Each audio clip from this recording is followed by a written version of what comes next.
You've probably heard the line, "Nice guys finish last." It's printed on t-shirts, it's whispered in offices, and baked into almost every competition that we watch. So when we open the Bible and we find Moses, stammering, desert hiding, self-doubting Moses, tagged in Numbers chapter 12 verse 3 as more humble than anyone else on earth, it feels upside down, doesn't it? And maybe that's the point. Hi, and welcome to Battle Drill Daily Devotional.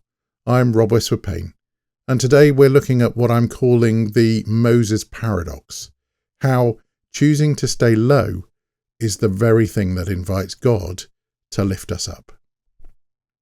So picture this scene. Miriam and Aaron start a whisper campaign against their own brother, questioning his leadership and mocking his wife. Now Moses could have marched into the tabernacle with a bullet point list of his CV and a few choice words to say. Instead, Scripture simply says, Moses was very humble. Translation: he zipped his lips closed, he hit his knees, and he let God take the mic instead. The result? Miriam's skin blanches white with leprosy. Moses prays for her healing, and the whole camp learns whose side heaven is on. Silence wasn't surrender. It was strategic withdrawal so that God could bring the artillery. Now, we love scoreboards, don't we? Followers, titles, who got the last word. But God's scoreboard is different. He measures how much elbow room we leave for him. Moses learned this the hard way. His first attempt at justice, killing the Egyptian, was pure muscle.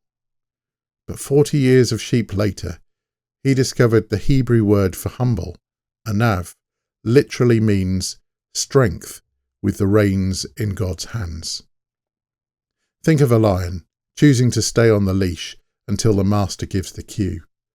Not weakness, but willed strength. Later, two guys named Eldad and Medad start prophesying outside the inner circle. Joshua wants to shut it down. Brand protection, right? But Moses answers, "Are you jealous for my sake? I wish all the Lord's people were prophets." No turf war from Moses, no ego flare. A meek heart celebrates when God promotes someone else, because promotion isn't a pie with limited slices. It's a river that rises for everyone willing to wade in. Humility didn't come preloaded in Moses. Royal palace pride had to be sandblasted by 4 decades of tending somebody else's flock in nowhere land.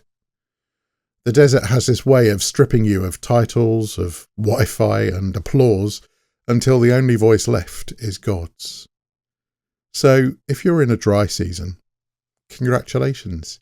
You're enrolled in the same course that graduates world-changing servants like Moses. So how do we dial down the noise and let God rise? Well, here are 5 small habits with big payoffs. The daily surrender loop. Each morning, wake up and admit, I can't, but you can. I'm yours. Replace retaliation with intercession. Pray for the critic even while they're still talking. Celebrate competitors. Send that congratulatory text. Share their post and mean it. Bear your burdens quietly. Carry the people who complain about you. It trains your shoulders for heavier assignments. And end every win with, God did this, because a spotlight pointing away from you becomes a lighthouse for everyone else. Now, if this paradox is rewiring your brain as you listen, why not hit subscribe and drop a comment naming one area where you're going to choose meekness this week. Let's build a comment section that smells like desert sand and sounds like sheep, because that's where God shapes champions. God isn't scouting for the fiercest CV. He's listening for the softest heart. Moses shepherded 2 million complainers through a sea and a wasteland with nothing but a stick and a whispered, "Yes, Lord." The same God who defended him still backs the humble today. So loosen your grip on the mic, let heaven speak instead, and watch the meek inherit everything that actually matters. God bless you. Thanks so much for watching Battle Drill Daily Devotional. If you found today's message helpful, please like, share and subscribe so we can keep bringing daily encouragement to more people. And for more devotionals and resources, head over to battledrilldevotional.com. Stay strong and stay battle ready.